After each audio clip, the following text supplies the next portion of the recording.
Chers compatriotes, au moment où nous nous apprêtons à prendre l'avion en ce 31 août, ce samedi 31 août 2024, en partance pour les États-Unis, où nous devions déjà nous rendre pour attendre le résultat du recours que nous avons soumis à la Cour constitutionnelle,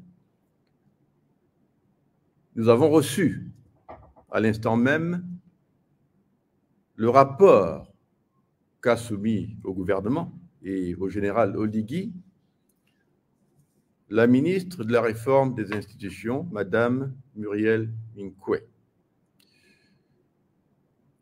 Il est important que vous écoutiez attentivement ce que je vais vous dire.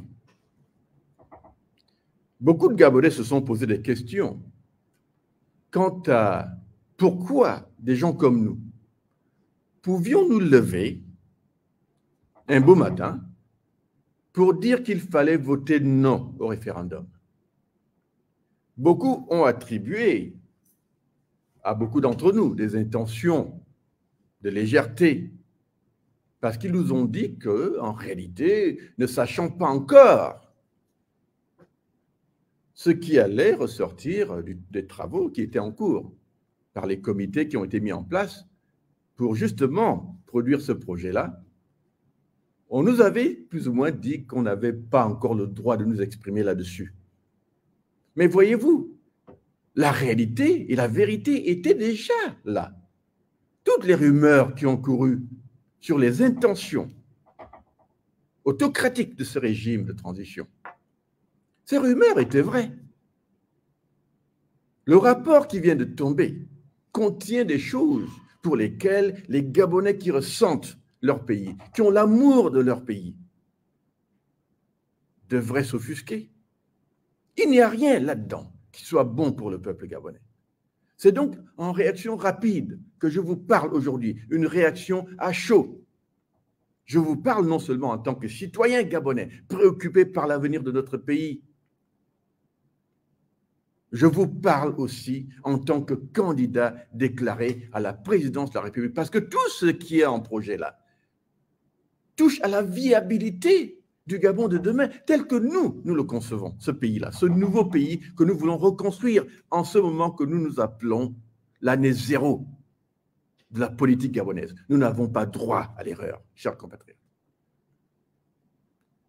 Mais si certains d'entre vous se posaient des questions déjà sur le bien fondé du non, vous en avez désormais la preuve. Parce que ce projet, même s'il sera encore discuté avant la version finale, l'intention d'autocratisation du système politique national gabonais est là. Les éléments d'hyper-présidentialisation du système politique gabonais, ils sont là. Nous dirons déjà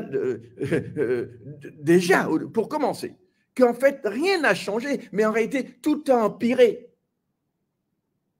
On ne trouvera là rien qui soit positif. Je dis bien positif en ce qui concerne les fondamentaux.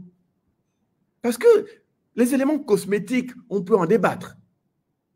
Mais les fondamentaux relèvent de ce qu'on appelle les intangibles, les éléments qui techniquement devraient faire l'objet de consensus national, parce qu'il ne s'agit pas de créer un Gabon partisan, un Gabon pour certains. Il s'agit de créer le Gabon de nous tous. Ce Gabon-là doit relever d'un consensus absolu. Et nous avions déjà en place certaines traditions. La conférence nationale de 90 a accouché de la Constitution de 91 sur la base d'un consensus. Il n'y a pas eu beaucoup de Gabonais pour s'opposer à la Constitution de 91. Parce qu'on y retrouvait en réalité les éléments qui tranchaient d'avec l'ancien régime. Et c'est de cela qu'il s'agit. Quand on fait une réforme, c'est pour dire que ce qui était là était mauvais. On doit donc l'améliorer. C'est ça le sens de la réforme. Quand on fait un coup d'État, c'est pour nous dire on fait un coup d'État parce que le régime qui était là était mauvais et on veut non seulement améliorer, mais en réalité innover dans le sens démocratisant que les Gabonais attendent. Chers compatriotes, le choc est grand, l'émotion est grande aussi. Chacun d'entre vous devrait ressentir le Gabon tel que je le ressens. Je ne suis pas un extraterrestre, mais je suis un légaliste. Tout ce que doit faire l'État, tout ce que fait l'État doit reposer sur des critères de droit. Mais les critères de droit, ce n'est pas des choses qu'on balance dans tous les sens. Les critères de droit reposent sur ce qu'on appelle les droits humains. C'est la base de tout. Quand on parle de droits universels, et vous voyez dans toutes les constitutions du monde, on les met dans le préambule. Parce que le préambule, c'est cette introduction, mais qui déjà insémine le reste des lois, le reste de la Constitution. Et ces droits fondamentaux, la liberté d'expression, la liberté d'entreprendre, la liberté de circuler. Mais dans la liberté d'expression, vous trouvez les fondamentaux qui vous permettent en réalité d'avoir la capacité de choisir vos dirigeants. Je dis bien choisir vos dirigeants. La liberté d'expression, ce n'est pas juste la presse, c'est la capacité de dire j'ai le droit de vote et j'ai le droit de dire non, en connaissance de cause, comme un citoyen éduqué. Mais regardez vous-même, chers compatriotes, le projet qui a été soumis, et là je dis c'est une réaction à chaud, il faut en tenir compte, mais on va revenir là-dessus de manière beaucoup plus complète. Nous nous apprêtons à voyager ce soir pour revenir peut-être la semaine prochaine. Nous attendons que la Cour constitutionnelle nous convoque sur les éléments les plus fondamentaux qui nous ont amenés au Gabon, c'est-à-dire la remise en cause de la désignation du général Oligui en tant que président de la transition. Nous pensons que cela n'a pas été fait en conformité avec la charte. L'article 35, l'article 38, tous ces éléments-là participent de ce qu'on va appeler la mise en place d'un canevas par lequel chacun d'entre nous se doit de se reconnaître dans, on va appeler ça, l'arsenal juridique de ce pays-là. Qu'il s'agisse de la transition, la loi, c'est la loi. Et qu'il s'agisse de réformer notre pays, nous voulons de lois qui permettent aux citoyens l'amplitude de son expression politique. Mais ce qu'on nous propose là ne permet pas l'amplitude de votre expression politique. Et ça nous justifie dans notre démarche visant à dire aux Gabonais, il faut rejeter, je dis bien rejeter, ce projet de constitution. Voilà quelques éléments que nous avons identifiés dont je vais vous parler. Le projet entérine ce que nous craignions déjà quand nous vous disions que le dialogue national avait été formaté, organisé uniquement pour préparer le pouvoir d'un homme. Vous avez eu un dialogue à la mesure, je dis bien à la mesure de l'incapacité du général Oligui de se soumettre aux injonctions de la volonté démocratique du peuple gabonais. Quelqu'un qui triche dès le départ, qui fausse les règles du jeu dès le départ, triche. Quand vous faites un coup d'État, vous êtes nécessairement populaire. Mais quand vous essayez de forcer les choses, corser les choses, dans le sens de vous assurer la continuité du pouvoir, vous êtes en train de tricher parce que vous avez organisé un dialogue, non pas pour en réalité introniser l'état de droit, c'est-à-dire quelque chose qui est au-delà de vous. Ce que vous avez intronisé, c'est le pouvoir d'un homme sur tout un peuple. Et le dialogue, dans sa configuration, était orienté vers ça. Le général voulait le pouvoir absolu. Les hommes et les femmes qu'il a nommés, non seulement à son assemblée des nommés, à son gouvernement, se sont activés simplement à aller entériner ce désir. Soyons clairs, chers compatriotes, soyons clairs. Ne biaisons pas. Les résultats, si c'est ça, les résultats du dialogue national, ça veut dire que nous avons vendu notre pays. Nous avons vendu notre pays. Comme premier élément de contention par lequel nous nous opposons déjà au principe de ce qui a été proposé, chers compatriotes. On nous propose un exécutif monocéphale. Ça veut donc dire la suppression du poste de Premier ministre qu'on remplace par une structure à Batardi, un vice-président, qui n'est même pas dans le sens américain où on dit si le président meurt ou quelque chose arrive, le vice-président le remplace. Ce n'est même pas ça.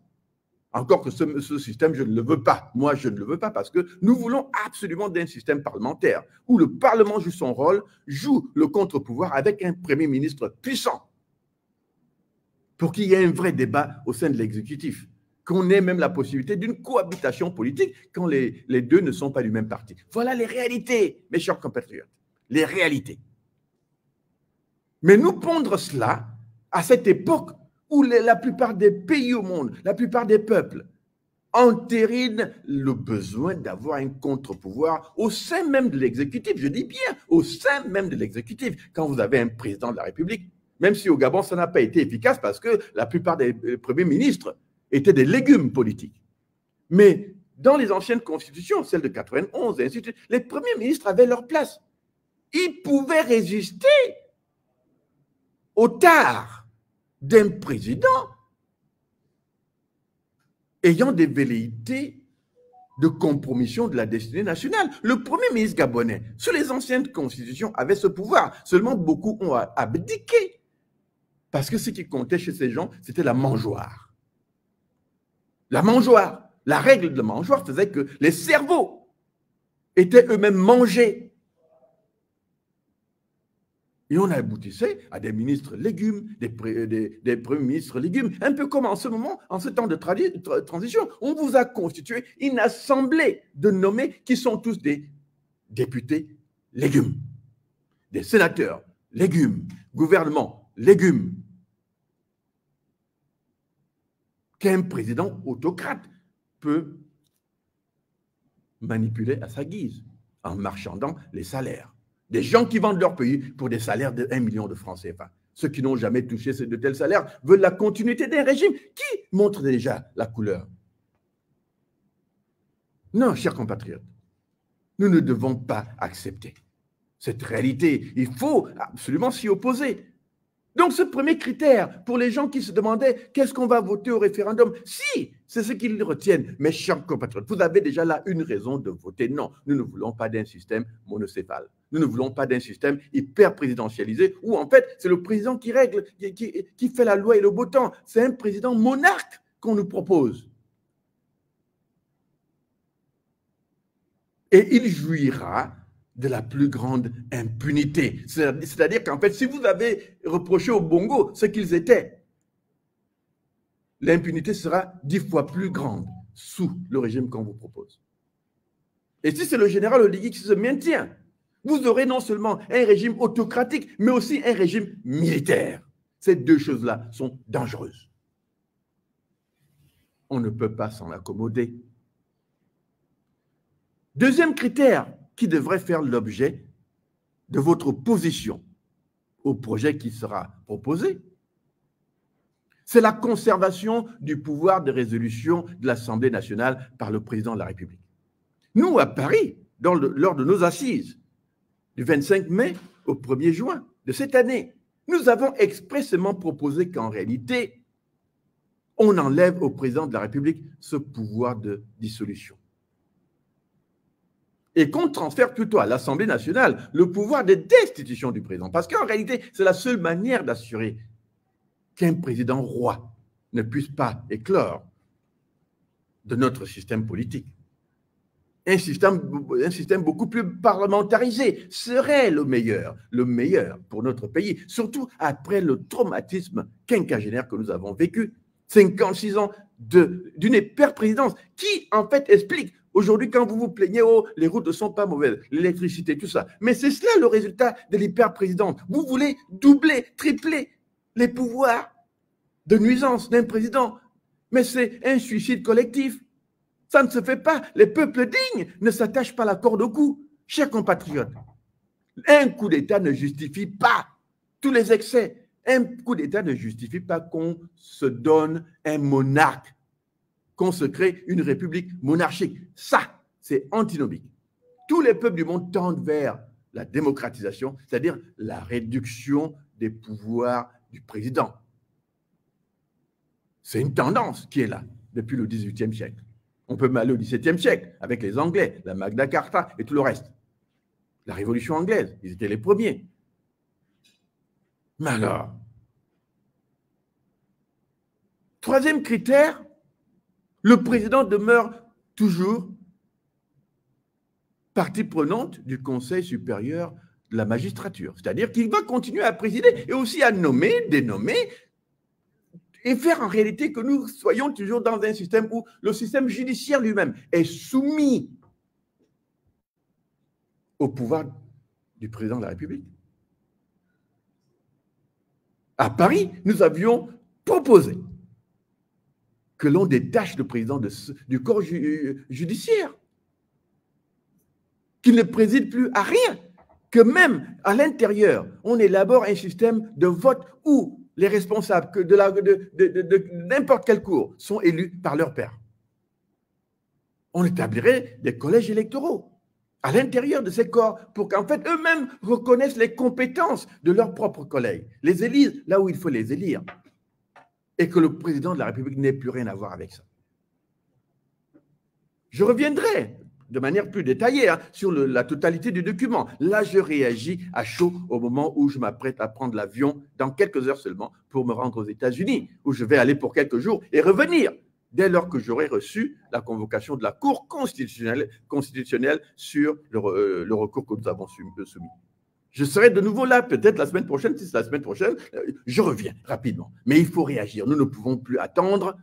Il y a des discussions qui vont encore se mener, mais la couleur est déjà démontrée. Ce n'est plus des rumeurs. On vous a menti pour dire « Oh, attendez, attendez ». Et c'est comme ça que ces régimes bongoisés là agissent. On vous prend toujours de court. On vous dit d'attendre et pendant que vous attendez, ils créent l'agenda et vous prennent toujours de court. Vous n'êtes pas prêts, mais eux, ils sont prêts. À Libreville, il n'y a pas une rue où j'ai circulé, où je n'ai pas vu des affiches enjoignant les Gabonais à voter oui à un référendum dont on n'avait pas encore le contenu. Mais ils vous diront à ceux qui votent, qui disent votez non, mais vous ne pouvez pas le faire parce qu'il n'y a pas de contenu. Et pourtant, ils sont déjà en campagne.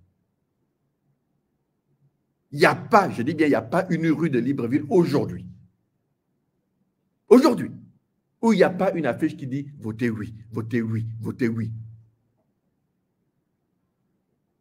Et à côté, vous voyez la photo du général, c'est bon, c'est bon, c'est bon. Qu'est-ce qui est bon là-dedans? Ça, c'est la malédiction, la condamnation d'un peuple à la mort. Sauf qu'on vous demande de vous faire harakiri, c'est-à-dire que vous devez vous immoler. Mais pas à l'autel de la nation, à l'autel d'un seul homme, qui a décidé que vous devenez des sujets. On vous bricolera un bout de rue avec du béton, mais vous allez vous dire, oh, il fait bien. Alors que cette rue en béton est déjà l'indication de l'insulte nationale qu'on vous fait. La norme, ce n'est pas les rues en béton. Regardez le monde entier. Ça veut dire des rues au rabais, qui dans un an ou deux devront être refaites. Sauf que quand vous faites dans le provisoire, vous perdez doublement l'argent. Nous, on n'a pas d'argent à perdre. L'électricité a besoin de financement.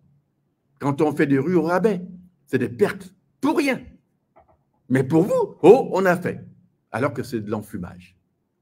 Ne cédons pas à cette facilité, mes chers compatriotes. Soyons plus complexes que ça.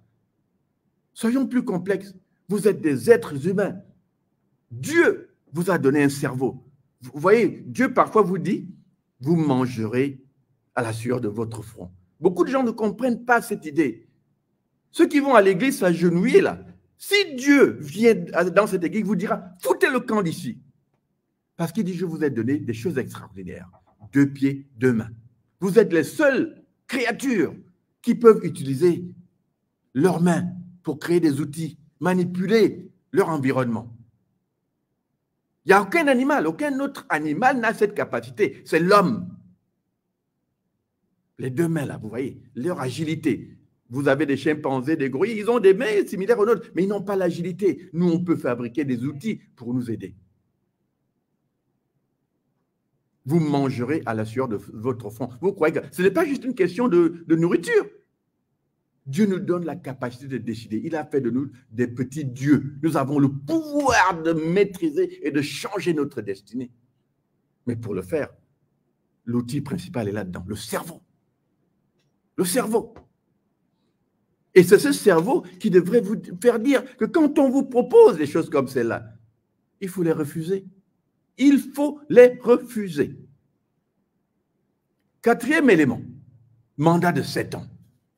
Et non seulement on vous propose un mandat de 7 ans, mais on vous dit, on va mettre dans la Constitution des principes d'intangibilité, ou je ne sais pas ce qu'ils ont dit là, qui disent que vous ne pourrez pas modifier ça. Ça veut dire qu'on vous condamne à la gangrène politique, alors que les mandats vont vers la réduction. Il y a des pays comme, je crois, le Ghana, qui ont des mandats de 4 ans. En Afrique de l'Ouest, là, il y en a un au moins qui a un mandat de 4 ans là-bas. Je ne sais pas, il faudra vérifier si c'est le Ghana ou... Voilà. Même les Français, qui nous avaient donné ce système à bâtardi de 7 ans, en ont eu marre. Mitterrand était le seul président français, je dis bien le seul président dans toute l'histoire de France à avoir fait 2 mandats consécutifs de 7 ans. Même les Français n'ont jamais vécu ça en dehors de Mitterrand. Et dès qu'ils ont vu que Mitterrand avait vieilli dans ce mandat et que le système était tout simplement devenu immobile, 14 ans c'est long, ils s'en sont débarrassés, ils ont imité les Américains, ils sont maintenant à un mandat de 5 ans. C'est parce qu'en réalité, après 5 ans, l'inspiration s'en va. Vous n'avez plus grand-chose à offrir. On vous a dit pour un 2e mandat, bon, vous allez faire quelques trucs, mais en réalité, on doit déjà vous remplacer. Mais là, on vous dit de souffrir sous un régime pendant 14 ans.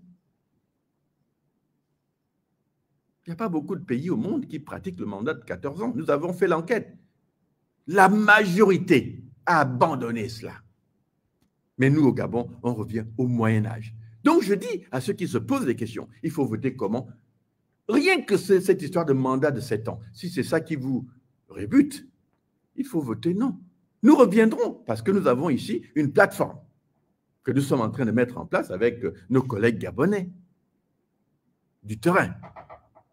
Le président Marc Ulrich Malekou, le président Mong Bading, la société civile restée crédible.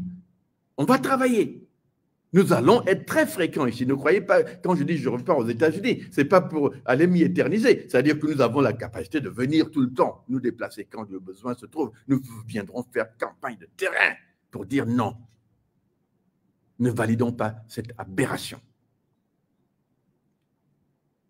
Parce que cette idée de ne pas être capable de réviser une constitution sur des mandats comme cela, elle est inacceptable. En réalité, s'il y avait une chose sur laquelle nous devions nous accorder, c'est plutôt nous dire, créons un mandat de 5 ans que personne ne peut plus violer. Parce que celui-là, il est beaucoup plus cohérent. 10 ans de pouvoir maximum. C'est vers ça que tend le monde.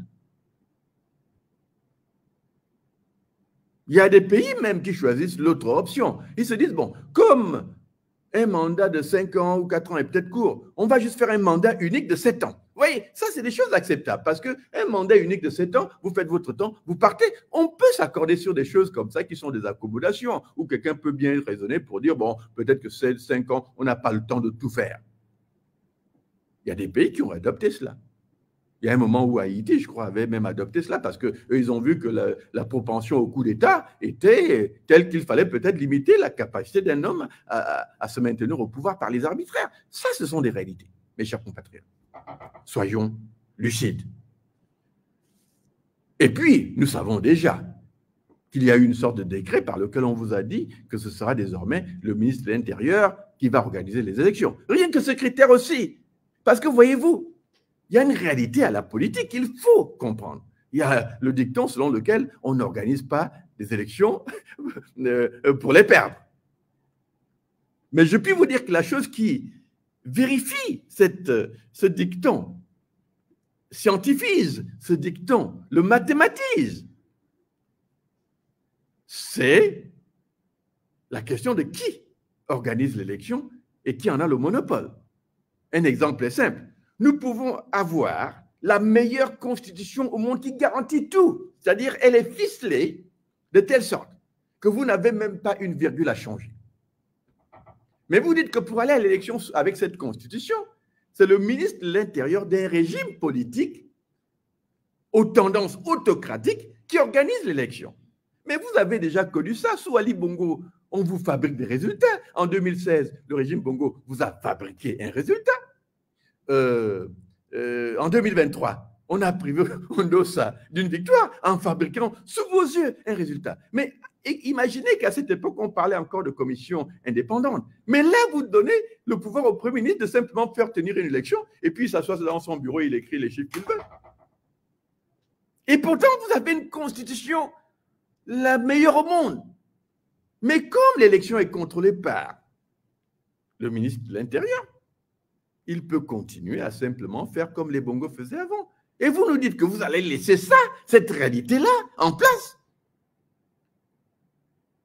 Alors que la tendance, c'est d'améliorer. On avait l'idée d'une commission indépendante avant, mais la meilleure manière d'arranger, c'est en fait d'organiser la véritable indépendance. Et cette véritable indépendance vient simplement du fait qu'on peut couper le cordon ombilical entre le gouvernement et la commission. Ça veut donc dire que dès qu'on nomme les commissionnaires, là, les chefs, on ne peut plus les enlever. Ils doivent avoir l'indépendance de décision, mais aussi l'indépendance salariale. Et qu'une fois nommés, personne ne peut plus les enlever. C'est les principes, en fait, qui, par exemple, sont assez avérés aux États-Unis. Là-bas, le ministère de la Justice est indépendant du gouvernement. Dès que le président nomme son ministre de la Justice, il devient indépendant parce que sous le ministère de la Justice, il y a un FBI qui est la police des polices aux États-Unis qui a besoin d'indépendance parce qu'eux, ils ont le droit d'arrêter les ministres, les présidents, n'importe qui. Le cordon doit être coupé. C'est comme les juges constitutionnels aux États-Unis. Une fois nommé par le président n'a que l'autorité de nomination, mais pas d'influence. Une fois nommé, c'est fini, le cordon est coupé. Donc, ces gens-là, ils savent que bon, je peux dire le droit, je peux donner les vrais résultats parce que je ne dépends de personne. Personne ne va m'enlever. La loi me protège. Donc, il peut servir l'État. Mais là, on vous dit que, ouais, il faut faire confiance à un ministre de l'Intérieur qui, en plus, est un soldat avec des... Enfin, relève d'un régime de soldats, je veux dire, un régime militaire. Mais on vous demande de leur faire confiance, qu'ils vont gentiment comme ça dire que on va organiser des élections justes, alors que vous avez déjà en filigrane le fait que les gros projets du régime actuel ont déjà outrepassé la limite de 2 ans de la transition. Lui-même, dans le discours qu'il a fait l'autre jour pour l'anniversaire, il vous a dit quoi? Il parle de 2030. 2030, il faut faire le calcul. Si on arrive en 2025, on fait une élection. Vous ajoutez 5 ans et vous êtes en 2030. Mais quand on fait un projet qui outrepasse le mandat même de la transition, c'est qu'on estime qu'on sera encore là pour finaliser ce projet. Une manière de vous dire que l'élection qui arrive est déjà bâclée, pipée. Et pourtant, nous vous disons depuis le départ, la transition est déjà hors sujet de son mandat. Le mandat d'une transition politique, militaire, j'en sais rien. C'est généralement 2 choses. Organiser les réformes. Et dans ce cas-ci, les Gabonais attendaient des réformes démocratisantes. Et ensuite, organiser les élections qui découlent de ces réformes. Ça, c'est les 2 choses. On peut y ajouter une 3e, qui est que oui, vous êtes au pouvoir, vous palliez aux urgences. En ce moment au Gabon, c'est des coupures d'électricité, on n'en peut plus finir. Chaque jour, vous en avez plusieurs. Chaque jour. Des coupures d'eau. Ça, ce sont les urgences qu'une transition peut traiter. Mais allez nous parler de Libreville 2, Aéroport 2, enfin, toutes ces choses qui sont en fait des gaspillages d'argent parce qu'une manière même d'empiéter sur le mandat du prochain président. Parce que, voyez-vous, il y a des projets loufoques qui sont inventés chaque jour ici, aujourd'hui au Gabon, que moi je vois, qui ne sont pas la priorité d'un nouveau régime ou d'un nouveau gouvernement démocratique. Si moi je suis élu président, croyez-vous que ma priorité, ce sera Libreville 2 ou un nouvel aéroport? Il y a des choses basiques dont ce pays a besoin, mais ce n'est pas de celles. Mais quand, en tant que candidat à la présidence de la République, que je suis déjà, je n'admets pas que un soldat de la transition m'impose son agenda. Si je suis élu demain, ce sera parce que je vous aurai proposé ma vision, par mon projet de société, par lequel je peux même effacer tout ce qu'il a fait. Mais vous voyez, si j'efface, il aura perdu l'argent du Gabon pour rien. Voilà pourquoi on dit qu'il ne faut pas outrepasser le mandat de la transition. Vous ne pouvez pas forcer votre non-vision, j'appelle ça non-vision. Parce que quand vos projets sont basés sur de l'enfumage, ce n'est pas une vision. Une vision, c'est quelque chose d'articulé, de cohérent, qui participe d'un tout, un peu comme le corps humain. Vous analysez votre pays. Et vous vous dites, pour arriver à tel résultat de dignification du peuple gabonais, on commence par là. Nous avons des projets pour faire du Gabon en 5 ans. C'est que les Bongos n'ont pas pu faire du Gabon en 56 ans. Parce que l'argent est là. Mais les mécanismes de corruption qui ont fait que les Bongos ne réussissent pas sont omniprésents aujourd'hui. Nous avons une continuité. Les mêmes qui ont nu au pays ont été reconduits au pouvoir. Le PDG est toujours au pouvoir. Les Bongos sont toujours au pouvoir. Le CETRI devient presque une coquille vide dans ce contexte-là. Parce que le CETRI, oui, c'est les soldats. Mais ils fonctionnent avec qui? Les anciens qui ont déjà détruit le Gabon. Et pourtant, la démocratie demande la purge. La purge n'est pas anachronique. Quand on gagne, par exemple, une élection, vous changez les hommes qui étaient là avant vous. En démocratie, c'est ce qui se passe aux États-Unis, en France. Et donc, même un coup d'État fait la même chose. Vous voulez du neuf, vous enlevez ceux qui étaient là. Vous leur dites, écoutez, vous avez fait votre temps, vous avez eu le temps de nous montrer ce que vous êtes capable de faire, vous avez échoué, mettez-vous à la retraite, ou du moins, allez vous reconstituer et revenez essayer de conquérir le pouvoir. C'est comme ça que ça se passe. Mais on vous dit donc, on veut l'unité. Mais l'unité, ce n'est pas de ramener les criminels, les malfrats au pouvoir, qui ont déjà nuit au pays, non. L'unité, c'est en fait une question de vision pour son pays.